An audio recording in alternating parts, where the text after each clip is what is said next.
The Mont Blanc pen freezes in my hand mid-signature, ink bleeding into the acquisition contract like a wound.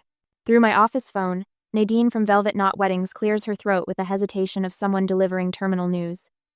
I'm sorry, miss Wade, but your family has asked that we remove you from the guest list. My gaze drifts to the Seattle skyline beyond my window, a panorama that usually reminds me how far I've climbed. 48 floors up, overlooking a city where my company now controls 18 premier venues.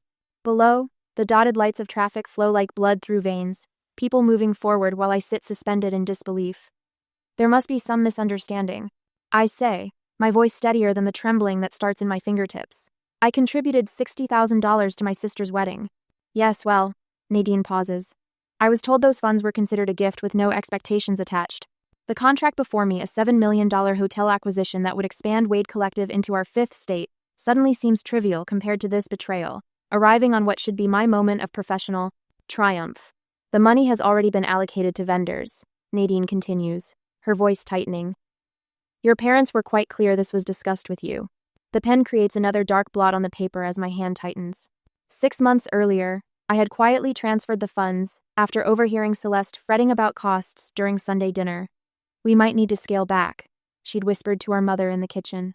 I'd pretended not to hear, stepping back into the dining room where my father was congratulating my brother-in-law on his promotion to regional sales manager. That's a real career, Dad had said, raising his glass. When conversation turned to my recent acquisition of 3 vineyard venues, Dad had chuckled. Eleanor's still playing event planner, but at least she's having fun. I hadn't corrected him, hadn't mentioned the 8-figure revenue, or my company's expansion into 4 states. Instead, I'd written the check the next morning, telling myself success would eventually speak for itself. Please email me a breakdown of how my contribution was allocated. I tell Nadine now, my voice cooling to the temperature I reserve for difficult negotiations. Miss Wade, I'm sure your parents. The email, Nadine. Itemized expenditures. Today. Her nervous swallow carries through the line. Your parents assured me this was all discussed with you. I don't want to be caught in the middle of a family. This isn't about family. It's about business. My hands have stopped trembling. I pull up my company's vendor database on my second monitor, fingers moving with newfound purpose. You'll have the breakdown in my inbox within the hour. Of course, Miss Wade. I press the intercom button the moment the call ends. Amber, connect me with Jessica in legal, please. Not my parents. Not Celeste. Not the angry confrontation they might expect. The Wade family taught me one thing well. Power speaks louder than emotion. I stand and walk to the window, pressing my palm against the cool glass. For a fleeting moment, my reflection reveals what I try to hide in board meetings. The little sister still seeking approval. The daughter whose achievements are minimized. The outsider looking in at her own family. A single tear threatens, but I blink it away before it can fall. 20 minutes to compose myself before Jessica arrives. 20 minutes to accept that my only sister's wedding might become the final battlefield in a war I never wanted to fight. The Seattle skyline blurs briefly before I force myself to focus on the buildings my company now owns. The venues where other families celebrate their milestones. The empire I've built while mine continued to overlook me. I straighten my shoulders and return to my desk. The contract awaits my signature expansion, growth, success, all the things that have never been enough to make them see me. But perhaps now they'll have no choice. The Velvet Knot email lands in my inbox with the sterile politeness of a surgical knife. I sit at my desk, fingers hovering over the keyboard, pulse thrumming as I scan each line. As per our conversation with Richard and Diana Wade, we're pleased to confirm their generous gift covering all primary vendor expenses for Celeste's wedding. My palm presses against my chest as if to physically hold back the dawning realization. Their generous gift, not mine. I grip the edge of my desk, steadying myself. 3 clicks into our vendor management system, and there it is, confirmation that stings worse than the uninvitation. Every single wedding vendor for Celeste's event appears on my network chart. Florence Floral, Westlake Catering, Taylor Photography, all subsidiaries or partner companies to Wade Collective. My phone buzzes with a notification. I tap the screen to find a group text between my parents, Celeste, and her fiancé discussing wedding details from 3 weeks ago. A thread I was never part of despite funding the entire event. Evidence not of oversight but deliberate exclusion. I've arranged for the ice sculpture delivery at 4 p.m., my mother wrote. My father's response. The Wade family knows how to celebrate properly. Indeed we do. 30 minutes later, Jessica and Martin file into my executive conference room, faces professionally neutral as they take their seats. I stand at the head of the table, spine straight as the legal contracts projected on the wall behind me. The contracts are ironclad, Jessica says, her voice precise as she adjusts her glasses. All vendors may withdraw services with 21 days notice. No penalties. Martin clears his throat. There's something else you should know. He slides a folder across the polished table. Velvet Knot Weddings became a Wade Collective acquisition last month. The paperwork was finalized yesterday. And the venue? I ask, though I already know the answer. Willow Creek Estate is registered under Pinnacle Holdings, Martin continues, which is one of our subsidiaries. I complete his sentence, a cold clarity washing over me, the pinnacle of irony. My family chose to celebrate at a venue I own without bothering to realize it. Jessica's eyes narrow with concern. Eleanor, I should point out the potential repercussions if we move forward. Your family has legal recourse. Against me? Their uninvited daughter? The laugh that escapes my lips sounds foreign even to my ears. Please outline what exactly my family stands to lose. Martin taps his tablet and a new spreadsheet appears on the wall. Venue, catering, florals, photography, videography, coordination services. He lists methodically. All deposits would be forfeited according to contractual terms. And the timeline? 20 days until the wedding, Jessica confirms. If we begin the withdrawal process today, they'll have essentially no time to secure replacement vendors. Not at this level of service. I think of Celeste's excitement when she found the cascading wisteria at Willow Creek, her teary phone call about the perfect rose gold sunset for photos. Dreams I helped fulfill while being systematically erased from the celebration. Martin shifts uncomfortably. There's a business consideration as well. This could affect our Portland expansion if it becomes public. Venue magnate sabotages sister's wedding isn't the press we want ahead of city council approvals. I turn to the window, Seattle sprawling below me. The empire I've built piece by piece while my family continued to see the little girl playing dress-up. My reflection stares back, composed and certain. Begin coordinated service withdrawals, I say, my voice steady, effective immediately. Jessica and Martin exchange glances but nod. They know me well enough to recognize when a decision is final. My office phone rings the moment they leave. Nadine from Velvet Knot, her earlier professional composure fractured by panic. Miss Wade, there must be some mistake. All the vendors are sending termination notices. No mistake, I interrupt. The contracts are being exercised according to their terms. But your sister's wedding requires my presence, apparently, just not my money. I end the call, sinking into my chair.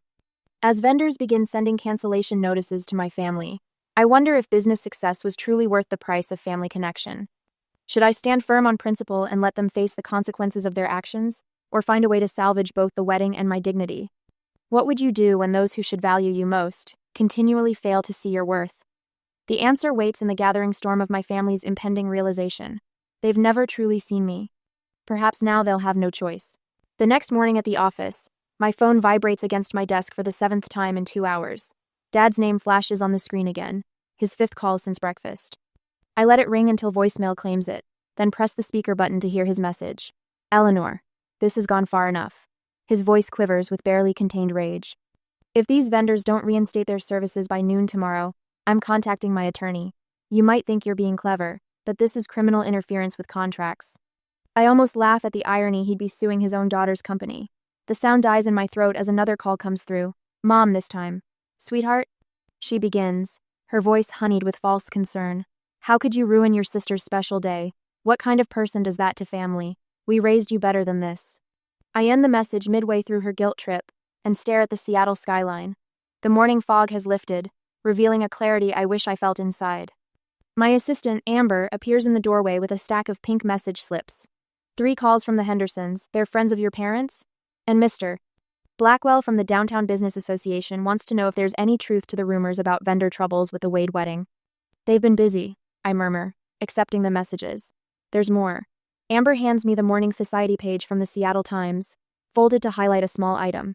Sources report a mysterious vendor exodus from the upcoming Wade-Pembroke nuptials, leaving Seattle society wondering what calamity has befallen one of the season's most anticipated celebrations.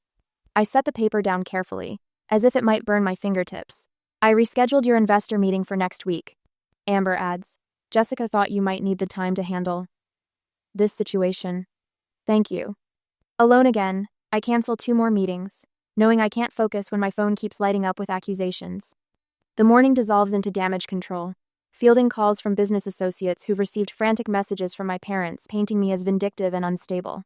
Later that evening, I sit cross-legged on my living room floor, laptop balanced on my knees, the lights of the city spread below my penthouse windows like fallen stars. I've ordered takeout that sits untouched beside me as I scroll through an old family video from Celeste's 16th birthday. Eleanor planned everything.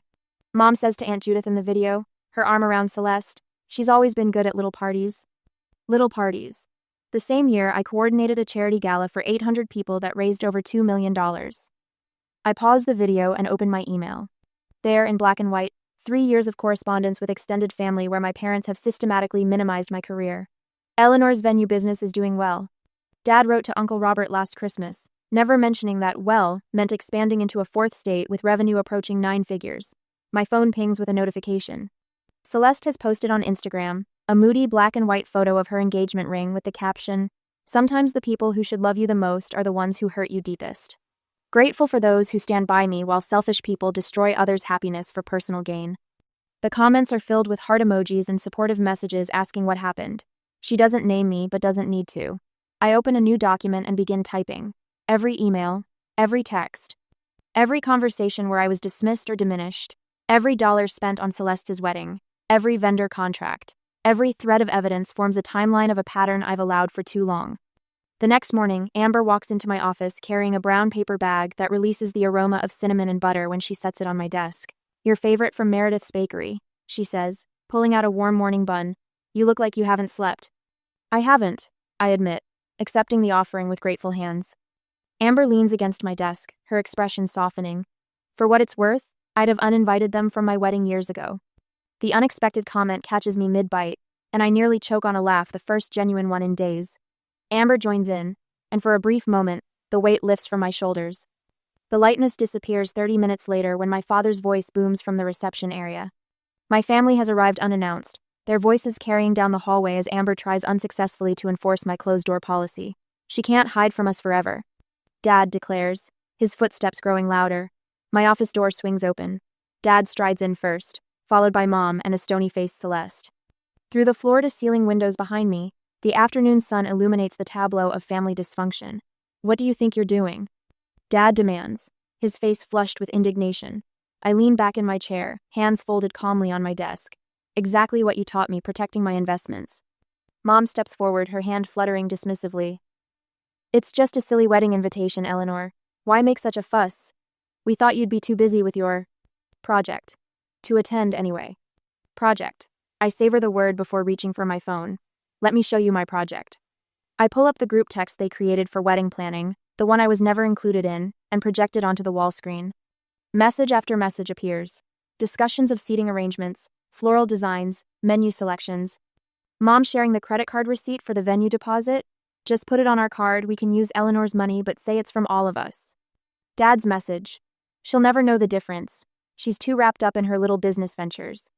The blood drains from their faces as their words fill the wall behind me.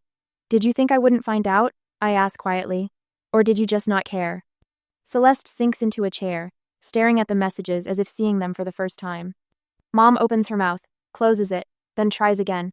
"We were trying to simplify things," she manages weakly, "but something has shifted in the room, and within me." Looking at their stunned expressions, a realization washes over me. I've spent years chasing their approval, but I've built something they can't dismiss or diminish any longer. I don't need their validation to command respect. The door opens again as Jessica and Martin enter, arms laden with folders.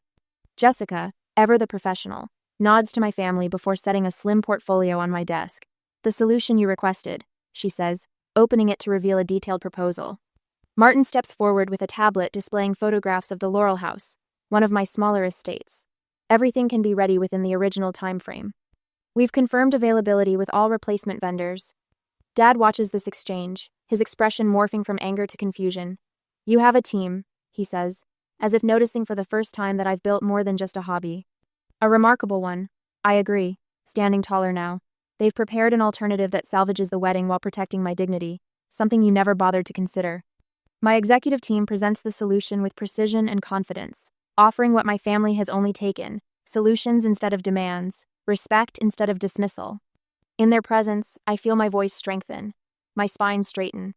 When they finish, I open my desk drawer and withdraw a folder embossed with the Wade Collective logo, a portfolio I prepared through the night, outlining my terms. The Laurel House. 1 day only. Basic services included. I slide the folder across the desk. My alternative offer. As my family stares at the document before them, I get the text message. I glance at the sender ID, Celeste. I look up at my sister standing across from me, phone in hand, her eyes meeting mine with an intensity I haven't seen since we were children. I need to speak with you, the message says, alone. I nod at her and she leaves the office with my parents. 2 days later, the wind whips across Crescent Bay Lodge's outdoor terrace, carrying salt and victory on its breath.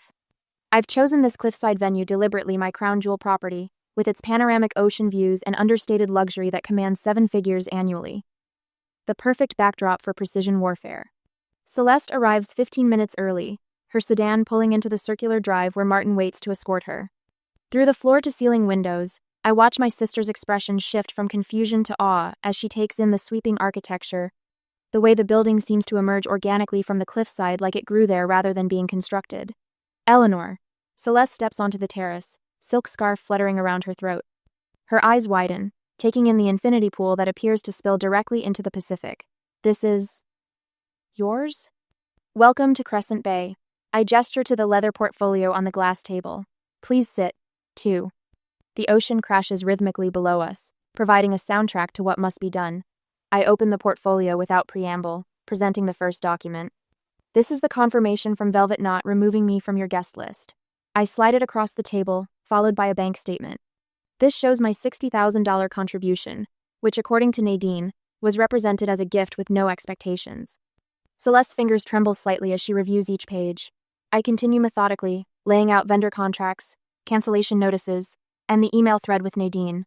Each of these vendors has withdrawn services as of yesterday. The venue is no longer available. Catering, flowers, photography, all canceled. My voice remains steady, factual. Color drains from Celeste's face as comprehension dawns. Mom and Dad said you were too busy to come, that you had meetings in Portland that weekend. I own the venue, Celeste. I own most of the vendors. Did you really think I wouldn't discover I'd been uninvited from a wedding I largely funded? Understanding breaks across her features like a wave. How much of this wedding industry do you actually control? Before I can answer, the terrace door bangs open. My parents storm through, father's face flushed above his golf shirt. What do you think you're doing? He strides toward us, mother following in his wake. Celeste, we've been calling you for hours. I'm showing my sister the truth. I rise slowly, reaching for the remote on the table. Since you've spent years hiding it from her. Father waves dismissively. This childish tantrum over a wedding invitation. This isn't about an invitation. The wall behind me illuminates as the hidden screen activates. This is about respect. The Wade Collective organizational chart appears 18 premier venues across 5 states, hospitality holdings, vendor networks, and revenue projections. Father's mouth opens, then closes. Eleanor's just playing at business, he attempts, turning to Celeste. Got lucky with a few properties that... 412 employees. I advance the slide. 18 venues, 8 hotels, annual revenue of $37 million. This isn't luck, Dad. This is what you refuse to see. Mother steps forward. Darling, we always knew you were doing well with your little company, but... My little company is worth more than Dad's ever was. The words land like stones in still water.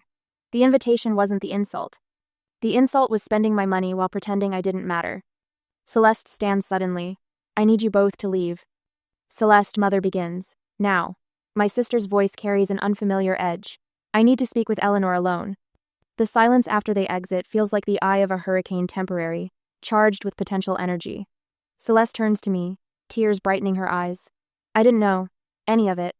That was the point. I closed the portfolio. They made sure you didn't. The terrace door opens again, but this time it's Jessica and Martin who enter, each carrying leather-bound presentations. Jessica nods professionally at Celeste. Miss Wade, we've prepared the contracts for the Laurel House. She places her portfolio on the table. It's available for your original date. Every Zalich is not cappers. Martin adds his documentation beside hers. We've assembled a complete vendor portfolio ready to execute with 21 days' notice. Everything from your original plan has been replicated, with adjustments for the new location. Celeste watches them with growing comprehension. Miss Wade, she repeats softly, noticing how they address me with deference, not the dismissive tone our parents always used. Thank you, Jessica Martin. I gesture toward the chairs. Please, walk Celeste through the options. As they outline the new wedding plan with calm efficiency, I notice the shift in my sister's posture, straightening, leaning forward with intent focus. For the first time, she's seeing me not as her overlooked sister, but as the businesswoman our parents never acknowledged. My phone vibrates with incoming calls an hour later. Mother, father, mother again. The tone of their voicemails has shifted from demanding to pleading over the past hours. Their society friends have started asking questions about problems with the wedding. Father's business associates, previously unaware of my success, are expressing surprise at learning about Eleanor Wade's business empire. Is this real? Celeste asks when Jessica finishes, gesturing to the alternative wedding plans. You'd do this after everything? The Laurel House is yours if you want it. Martin will coordinate everything. I meet her eyes directly. But we need to discuss terms. The family meeting is scheduled tomorrow at my headquarters. As Celeste looks at me with new understanding, I wonder, should I simply reinstate the original wedding plans to spare her pain? Or stand firm on my terms to finally establish boundaries with my family? Sometimes mercy feels like weakness, but sometimes strength requires forgiveness. The ocean crashes below us, constant and uncompromising. Like the truth. Eleanor, Celeste says finally, I'd like to see the Laurel House. I nod to Martin, who begins gathering the contracts. This isn't victory yet, just the first acknowledgement of a battlefield that has existed for years. My phone vibrates again. Another parent calling to plead rather than demand. The balance is shifting, but the war isn't over. It has only just begun. The next day, at headquarters, the family attorney's briefcase snaps open with military precision on my conference table. My father settles into the chair directly across from me, checking his Rolex for the third time in 5 minutes, a nervous tic I've observed since childhood, whenever he feels control slipping away. Mother arranges herself beside him, her forced smile as brittle as the pearls around her neck. We've drafted a reasonable compromise, Father says, sliding a document across the polished surface. You reinstate the original vendors and venue, and will ensure you receive a proper invitation. I don't touch the paper. Through the floor-to-ceiling windows behind them, Seattle's skyline forms a glittering backdrop that seems to underscore the distance between us. Them still seeing the daughter who needs their approval. Me seeing clearly for perhaps the first time. A compromise suggests equal standing. I say, my voice steady. There's nothing equal about spending $60,000 of my money while excluding me from the event. Mother leans forward, her perfume the same scent she's worn since I was a child suddenly cloying. Think about what people will say, Eleanor. The family reputation is apparently worth exactly $60,000, I finish for her, plus tax. My father's jaw tightens. You've made your point with this little business demonstration. Now it's time to be reasonable. The word little hangs between us. The same diminutive he's attached to every achievement I've ever presented. Little business, little hobby, little Eleanor, playing at success. I press a button on my phone. Amber, please bring in the portfolio. While we wait, neither parent apologizes. Neither acknowledges the fundamental wrong of their actions. They simply expect compliance, as they always have. My assistant enters with a leather-bound portfolio, placing it before me with the precision of someone who understands exactly what this moment represents. I open it to the first page, a financial statement. Wade Collective grossed $83 million last year. I say, turning the portfolio toward them. That's approximately 7 times what your company ever made in its best year, Dad. His eyes widen, disbelief warring with dawning comprehension.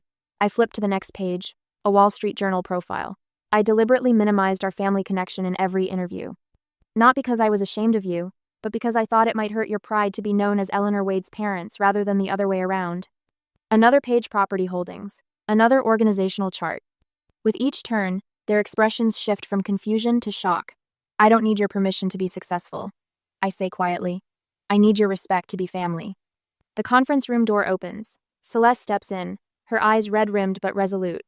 Martin stands beside her, his presence a silent confirmation that he's shown her everything. The true extent of my contribution, the systematic dismissal, the empire I've built while they weren't looking. My terms are non-negotiable, I continue, closing the portfolio. The Laurel House, 80 guests maximum, $185,000, paid up front. That's outrageous, Father sputters.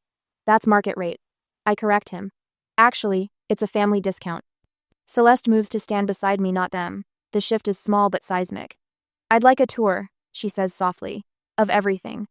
30 minutes later, we stand in the main ballroom of my flagship venue. Crystal chandeliers reflect light across marble floors that cost more than my father's first house. Staff members approach with questions, each deferring to me with a respect my family has never witnessed. Miss Wade, the Morrison wedding needs approval on the custom lighting installation. Miss Wade, Chicago called about accelerating the acquisition timeline. Miss Wade, Your investment team is waiting in the North Conference Room whenever you're ready. With each interaction, my father grows quieter, his shoulders gradually losing their rigid certainty. Mother wanders toward a display case featuring awards and press clippings, her fingers trailing over glass that protects evidence of a success she never bothered to acknowledge. When we reach my office, Mother notices it immediately, the only personal item in a space otherwise dedicated to business. A family photo from Celeste's graduation, all four of us smiling, my arm around my sister's shoulders. "You kept this here?" she asks, voice uncharacteristically small. "Some things matter more than others," I answer simply. Celeste steps forward, taking my hands in hers. "I want you to be my maid of honor," she says. "Not just a guest, if you'll still consider it." The request catches me off guard, warmth blooming in my chest despite all my careful defenses. "I'd be honored," I say, then add the boundary I should have established years ago, "but only if it's because you want me there." "I always did," she whispers. "I just didn't know about any of this, about what they did." Father stands by the window, looking out at the city, but seeing something else entirely. When he turns, something has shifted in his expression, the beginnings of recognition I've waited decades to receive. "We saw what we wanted to see," he says finally, the admission falling from him like a weight. "We never really looked." In my outer office, Mother silently writes a check for the Laurel House, her hand trembling slightly. No complaints about the cost, no further attempts at manipulation. The power has shifted not because I demanded it, but because reality finally broke through their carefully constructed narrative. Celeste embraces me, tears streaming down her face. "I didn't know," she repeats against my shoulder. "I should have known." Over her shoulder, I catch Martin's eye and nod once. "Make it perfect," I instruct him. "Despite everything. Because that's what family does, even when it hurts, especially when it hurts. They find a way forward, not by forgetting, but by finally seeing clearly." On the wedding day, the morning sun streams through the Laurel House's glass atrium as I direct my team with hand signals they've learned to read like second nature. White roses cascade from hanging installations, transforming the space into a botanical cathedral.